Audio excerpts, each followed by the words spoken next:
Olá, sou o pastor Carlos Macord, estou aqui em São José dos Campos, no Vale do Paraíba.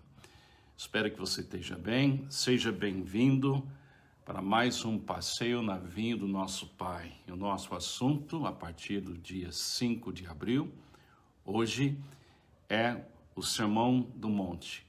Vamos ouvir Jesus, simplesmente ouvir Jesus. É uma alegria poder trabalhar um pouco com os irmãos, essa capacidade nossa de simplesmente ouvir a voz de Jesus. Ele é o Verbo que se fez carne e habitou entre nós. Eu queria que você imaginasse comigo um pouco, antes de eu ler o início do Sermão do Monte, eu vou ler as bem-aventuranças, e durante esses 5 dias, segunda até sexta, a gente vai ouvir Jesus repetir 9 vezes, bem-aventurados, bem-aventurados. Eu espero que a gente prepare nosso coração para ouvir a voz de Cristo. Se você ouviu na quinta, na sexta, eu lançando essa visão de estudar o Sermão do Monte juntos, de ouvir a voz de Jesus juntos, eu pedi para você imaginar que você está na sua casa, no seu apartamento, e de repente Jesus vem, bate na porta da sua casa, do seu apartamento. Você abre a porta e ele entra e você declara para ele: Jesus, seja bem-vindo aqui. Aí ele vai até a mesa de jantar, porque ele quer sentar e falar com você. Mas primeiro ele pede uma cópia da sua Bíblia. Talvez a sua Bíblia você considera a coisa mais preciosa que você tem. É assim que eu penso quando eu penso em coisas materiais, que a minha Bíblia me mostra o caminho até Jesus. A Bíblia me leva até Jesus. Não importa em que página eu começo a ler na Bíblia, ela tentando me levar para Jesus. Mas agora mudou tudo, porque ele quer emprestar a minha Bíblia, colocar nas mãos dele a minha Bíblia e olhar para mim, para eu poder perceber que a Bíblia fez seu trabalho, trazendo ele para perto de mim. Agora eu preciso ouvi-lo. Eu preciso entender que dentro da Bíblia nós temos guardados para nós as palavras de Cristo que ele falou com sua própria voz, na presença de pessoas que não tinham nas suas mãos nenhuma cópia da Bíblia. No Novo Testamento, quando Jesus falou as palavras do Sermão do Monte, não existiu, mas existiu em ele tudo que teríamos nas nossas mãos hoje com a Bíblia inteira que a gente consegue ter. Então, eu queria que você olhasse para Jesus neste momento, na sua imaginação. E ele está com a Bíblia na mão. Agora, ele existiu antes da Bíblia. Ele é a voz que criou o papel que está sendo usado para imprimir a Bíblia. Ele viu tudo que aconteceu na eternidade passada. Ele viveu a história de Adão e Eva. Ele viveu a história de Caim e Abel. Ele viveu a história de Noé, de Abraão, de Isaac, de Jacó, de Moisés. Ele viveu tudo aquilo ao vivo. Não tem nada que ele não sabe. Não precisa que ele aprenda alguma outra coisa. Ele já sabe das coisas, porque ele é Deus que se fez carne e habitou entre nós. Agora, pensando nele, na sua casa, perante você, e assim que eu estou querendo a gente ouvir esse estudo durante cada segunda até sexta, até a gente termina em capítulo 7. Eu queria que você entendesse que tudo que Jesus vai falar, que está escrito na Bíblia, eu quero que você lembre que ele é o verbo.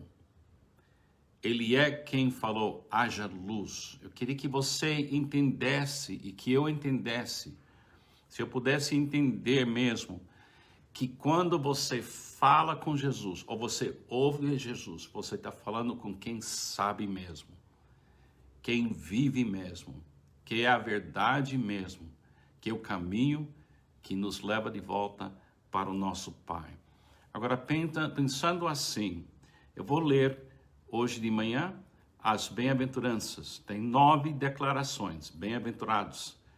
Então, deixa eu ler. Vendo as multidões, Jesus subiu ao monte e se assentou. Seus discípulos aproximaram-se dele. É isso que eu quero que você faça. Os seus discípulos aproximaram-se dele. E ele começou a ensiná-los, dizendo: bem-aventurados os pobres em espírito, pois deles é o reino dos céus. Bem-aventurados os que choram, pois serão consolados.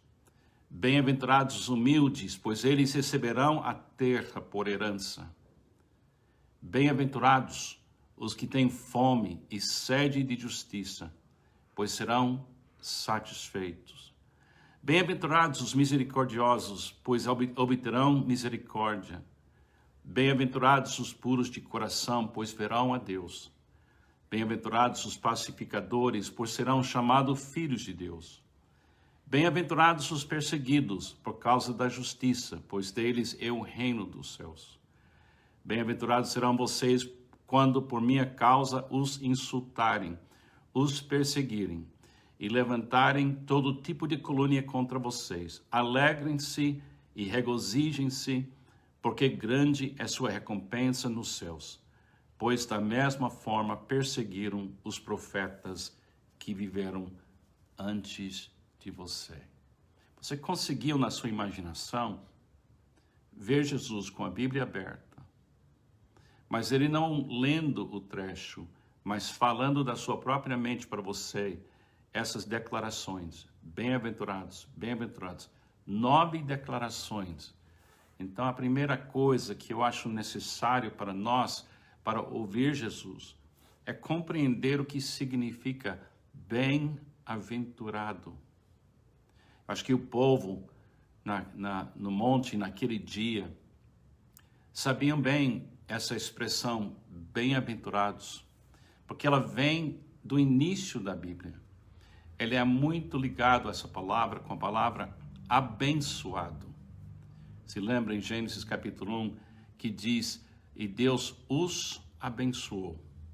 No Antigo Testamento, a palavra bênção, ou abençoado, ou abençoar, é usado 640 vezes no Antigo Testamento. A bênção significa ser apoiado por alguém que quer seu bem. Ser apoiado por alguém que quer somente o seu bem. Isso é Deus. Agora, essa questão que ele faz aqui nesse nove declarações que a gente vai ouvir durante essa semana, são nove maneiras de um ser humano viver que Deus aprova e apoiará. São 9 posturas,